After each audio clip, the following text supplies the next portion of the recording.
Good day, everybody, and welcome to another edition of the Military and Foreign Affairs Network. I am your host, the voice of reason. And in this episode, before we start our coverage of the ongoing civil war that is taking place inside of the former state of Ethiopia, we're going to have a look at some very recent activities of the Ethiopian National Intelligence and Security Services that are at work both here in the United States and abroad. And again, if you do not believe the Abiy loyalist National Intelligence and Security Service is not operating and has actual operatives inside of the United States, well, I would say you are definitely mistaken or simply uninformed. And who could be a operative of the Ethiopian National Intelligence and Security Services operating inside of the United States? Well, I think we first have to look at the No More movement and how that started, and more specifically, look at some of the leading individuals within the No More movement, specifically the front man or the front woman of this organization, the No More movement, Hermela. And I think you have to look at her background and why she was a easy mark for the Abiy loyalist intelligent services. Well, you have to look at her background. She comes to the United States at the age of 7. Probably does not really remember living in the former state of Ethiopia, or the state of Ethiopia at the time that she was there. And she has then sucked on the teat of opulence inside of the United States for a very long time. And really, what probably formed her navigating principles about how she views the United States and how she views other nations, it was really formed at this location, Emerson College. So the front man, the front woman for the No More movement attended journalism school at Emerson College in Boston, Massachusetts. Emerson is widely known for being a real hotbed for far left Marxist activity. More specifically, Emerson College at one point was targeting its own student body for having objections against the Communist Party of China and its treatment of some of its Muslim minorities inside of China. There were some stickers that some of the student body had put on their vehicles that was basically anti Communist Party of China bumper stickers. And many of those students were then targeted by some of these far leftists inside of Emerson College, and were actually kicked out of school. But Emerson College is is known to be just a real hotbed of some of this Marxist indoctrination that a lot of these journalism students come out with a lot of these ideas and these ideals that we see in Emerson College, specifically kind of this anti-Americanism. And Hermela, again, is really no different. I mean, it's not really her fault. She comes here to the United States and gets involved, obviously, in student politics within Emerson, and she wants to fit in. And obviously, Emerson gravitates to the hard far left. And so, she just fell in line, and that kind of formed her operating principles in terms of her mind's eye view of how the world works, how America works. And then, to make matters worse, she eventually ends up in Los Angeles as an assignment reporter, where she is, I believe that is what she is doing today. So again, she is just an assignment reporter in Los Angeles, California. But again, she has these anti-American views, the so-called anti-colonialism views that she learned and was indoctrinated with inside of Emerson University. And that made her a very, very easy mark for the AB loyalist intelligence services to indoctrinate her, to have conversations with her.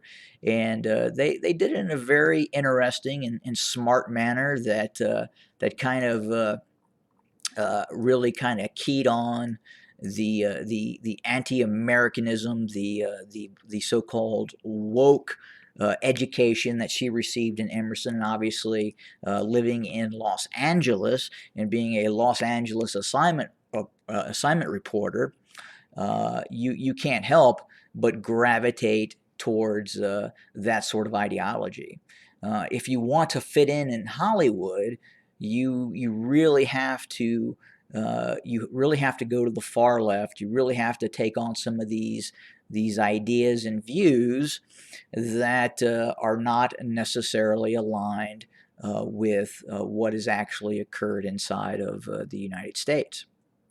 And again, uh, recently, I was able to listen to her speeches that she was doing in Addis Ababa, and she kept talking about Western propaganda and Western this and Western that, and everything in the West is bad, and everything the West is doing to Africa is bad, and it's really it's she is regurgitating what the type of education that she received in Emerson College, and then was further exacerbated when she went out to Los Angeles and got into popular culture. Again, I've talked about in other episodes the low information voter, the low information person who spends most of their time watching Kim Kardashian and popular culture in the United States, and they have really no idea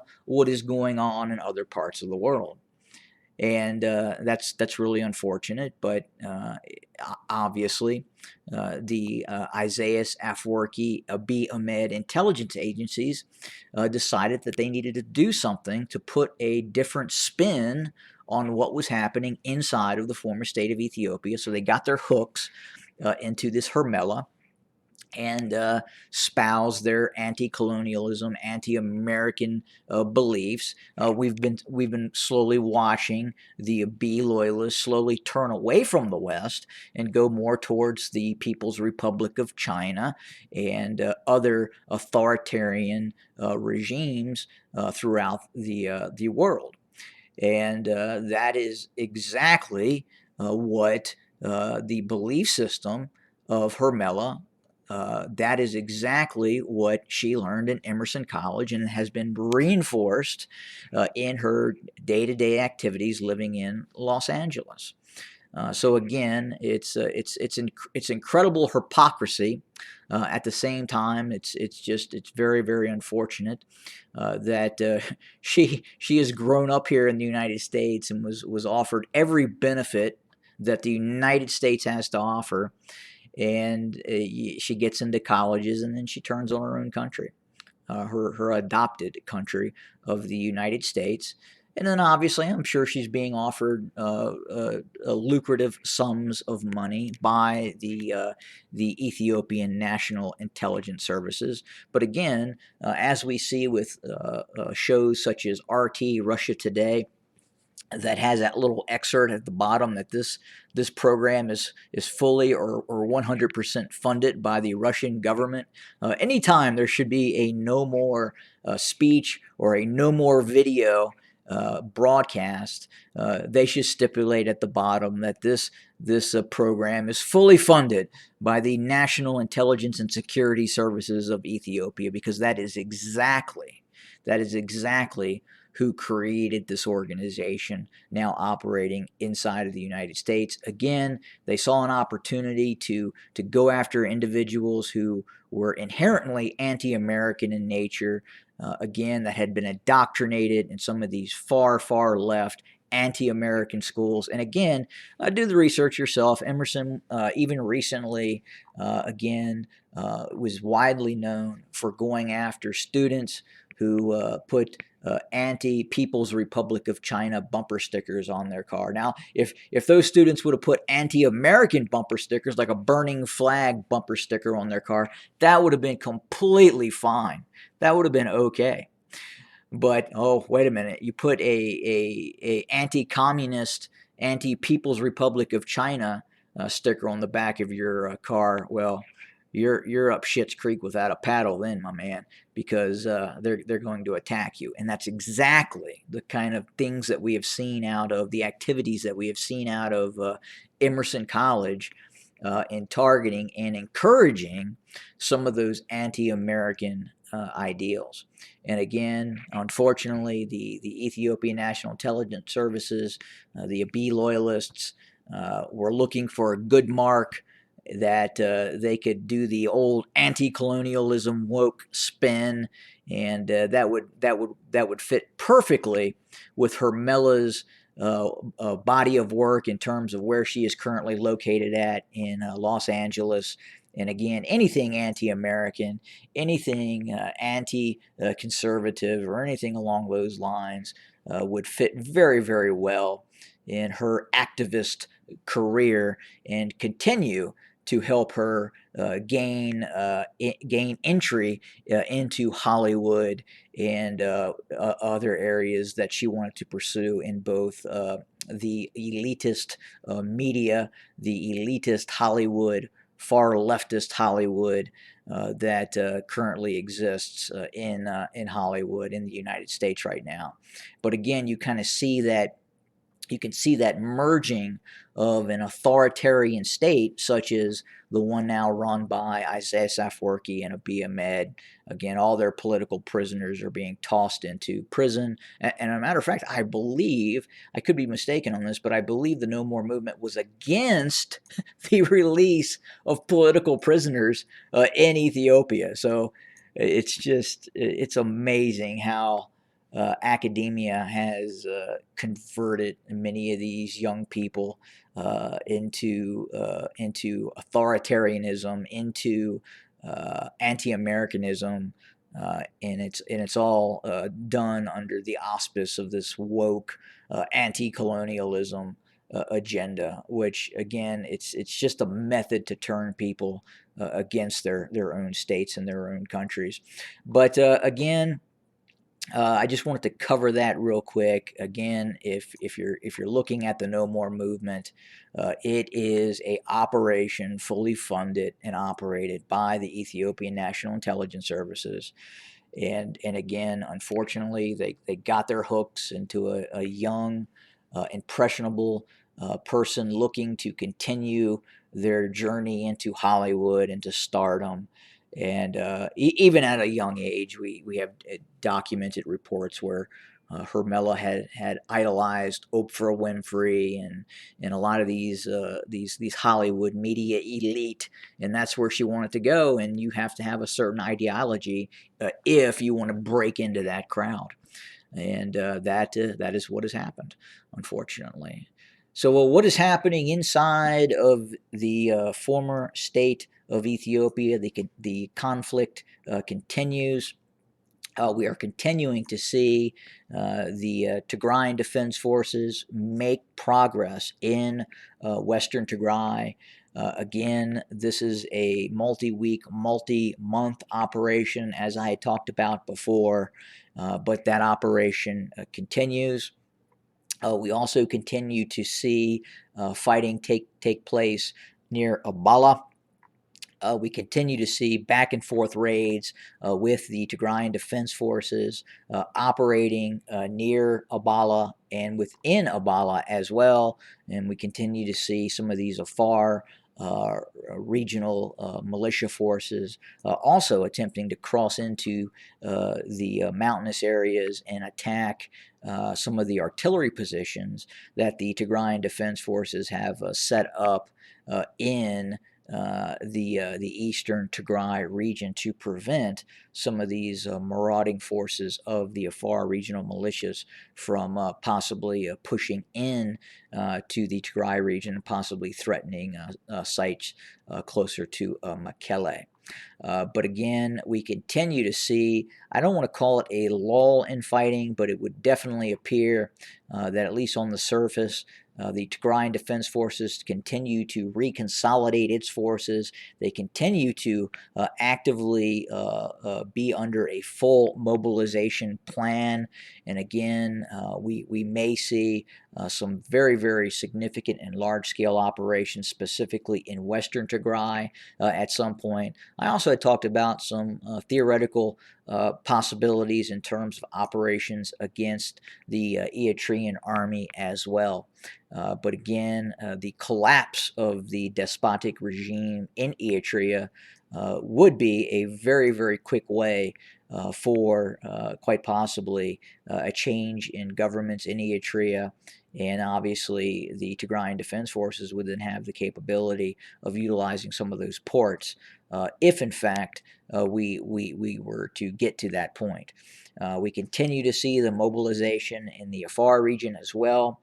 I talked about this in previous videos, that we're continuing to see a separation between some of the Afar regional militia forces, which for all intents and purposes is becoming its own military force.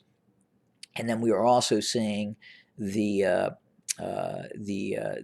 B loyalist forces, the Ethiopian National Defense Forces, as well, continuing to mobilize, but at the same time, that force is reported to be in tatters and have suffered greatly. It has lost many of its lower level battlefield commanders, company commanders, battalion commanders in the course of the conflict. And at this point, there appears to be no desire for at least the B loyalist formations, the federal formations, to re-enter the Tigray region at this point. We're starting to see more motivation on the side of the Amhara regional militias, and then obviously elements within the Eritrean army as well, looking to maintain their stranglehold on Western Tigray. If they lose Western Tigray, either the Amhara regional militias or the Eritrean army, then they would have basically lost everything that they have, the very little that they have gained in this conflict. They would then completely have then lost it once Western Tigray is reconquered by the Tigrayan Defense Forces, or retaken by the Tigrayan Defense Forces. But again, that is the current status. We continue to see the unrelenting use of air assets, drones, fixed-wing strike aircraft, bombing targets in the Tigray region. The world is becoming more aware of what is going on. Just to harken back at the beginning of my video, it would be very interesting to see the No More movement talk about the indiscriminate use of air power that is being utilized in the Tigray region, as fixed-wing assets and drones are not being utilized to strike Addis Ababa, obviously.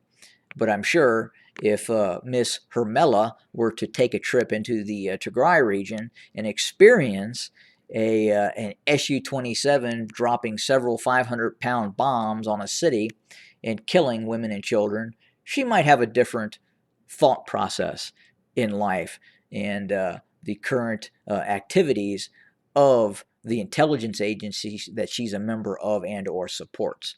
But that's all we have for today. We'll have more to come very, very soon. Have a good day, everybody.